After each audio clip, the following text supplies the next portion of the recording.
44.2 TB पर second. इतनी speed से आप एक सेकेंड में 1000 से ज़्यादा HD मूवीज डाउनलोड कर सकते हैं। सोचिए, रिलायंस जियो ने पिछले साल जब अपने गीगा फाइबर में 1 Gbps तक की स्पीड के प्लान्स लॉन्च किए थे तो पूरी बाजार दंग रह गई थी। लेकिन 1 Gbps और 44.2 Tbps, कितना ज़्यादा डिफरेंस है इस स्पीड में। 44.2 टेराबिट्स पर सेकेंड की स्पीड 1 Gbps से 44,200 टाइम्स ज़्यादा है। बहुत ज़्यादा है ये स्पीड, और आप इमेजिन भी नहीं कर सकते कि आप इतनी सारी स्पीड से क्या क्या कर सकते हैं।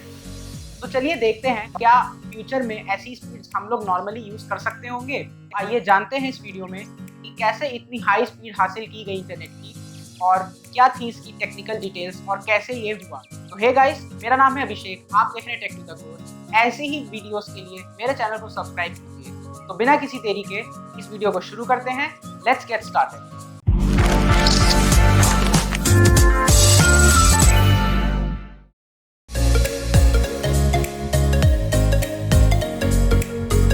तो 20 मई 2020 को ऑस्ट्रेलिया के मेलबर्न की 3 यूनिवर्सिटीज ने मिलकर इस रिसर्च को कंप्लीट किया था, जिसमें उन्होंने 44.2 TBS जितनी हाई स्पीड को अचीव किया था।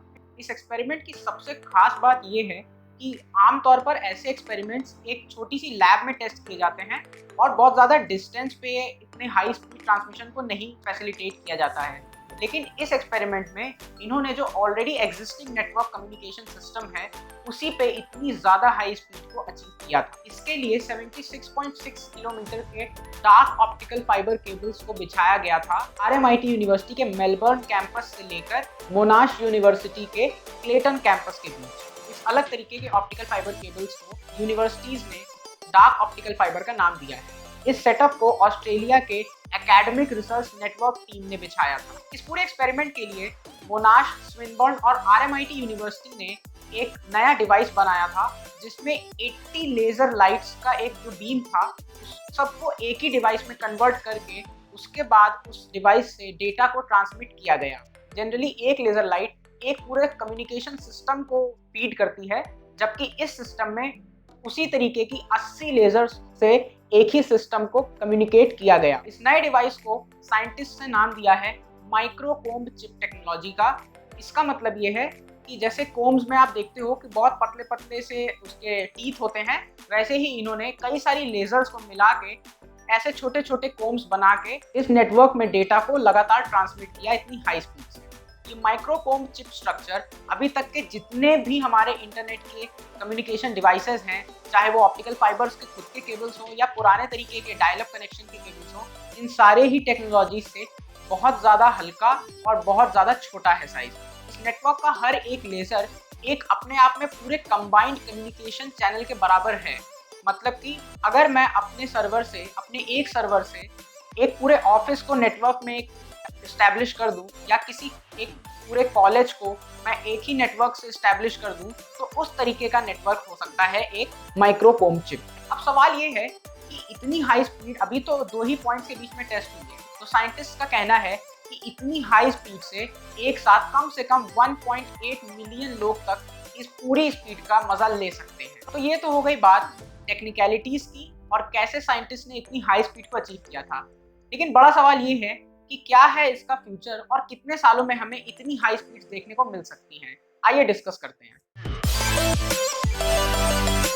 इस एक्सपेरिमेंट के चीफ साइंटिस्ट डॉक्टर कॉर्कोरन चाहते हैं कि इतनी हाई स्पीड्स का इस्तेमाल सिर्फ मूवीज डाउनलोड और आपके नेटफ्लिक्स स्ट्रीमिंग के लिए सीमित ना रहे, बल्कि वो चाहते हैं कि इससे पायलटलेस एयरप्लेन्स और सेल्फ ड्राइविंग कार्स, इसके अलावा IoT जैसी टेक्नोलॉजीज के लिए ये सिस्टम यूज हो। अगर आपको IoTs के बारे में और कुछ जानना है तो मेरा एक वीडियो मैं इस आई बटन में लगा दूंगा, उसको आप जरूर से चेकआउट कर सकते हैं। इसके बाद दूसरा सवाल ये है कि क्या कॉस्ट है इस टेक्नोलॉजी का, या इस टेक्नोलॉजी को एस्टैब्लिश करने का क्या कॉस्ट हो सकता है।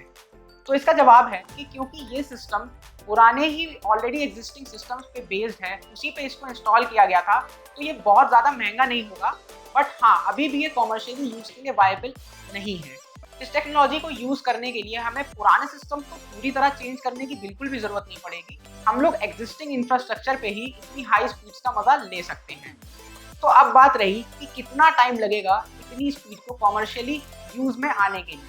तो इसके लिए साइंटिस्ट ने कहा है कि कम से कम 2-3 साल तो अभी और लगेंगे इसको और अच्छे तरीके से स्टैब्लिश होने में।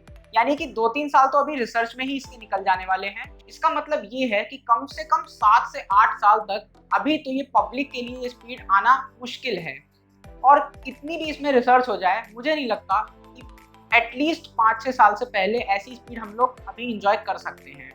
लेकिन जो भी हो, ये टेक्नोलॉजी बहुत ज़्यादा यूजफुल हो सकती है और आगे आने वाले समय में जब ज़्यादातर चीज़ें इंटरनेट से किसी न किसी तरह कनेक्टेड होंगी, मुझे लगता है कि इतनी ज़्यादा हाई स्पीड को हासिल करना अपने आप में एक बहुत बड़ा अचीवमेंट है और ये बहुत बड़ा एक बूम हो सकता है कम्युनिकेशन इंडस्ट्री के लिए। तो गाइज, अब देखते हैं कि क्या होता है इस टेक्नोलॉजी का फ्यूचर, क्योंकि अब तो जैसे इंटरनेट पे हमारी डिपेंडेंसी बढ़ती जा रही है, लेकिन फिर भी कई जगहों पे इंटरनेट की अभी भी फैसिलिटी नहीं है, तो ये टेक्नोलॉजी काफ़ी ज़्यादा हेल्प कर सकती है। और रही बात इंडिया की, तो मुझे लगता है कि इंडिया में तो अभी कम से कम ऐसी स्पीड के लिए 10 से 12 साल का समय ज़रूर लगेगा।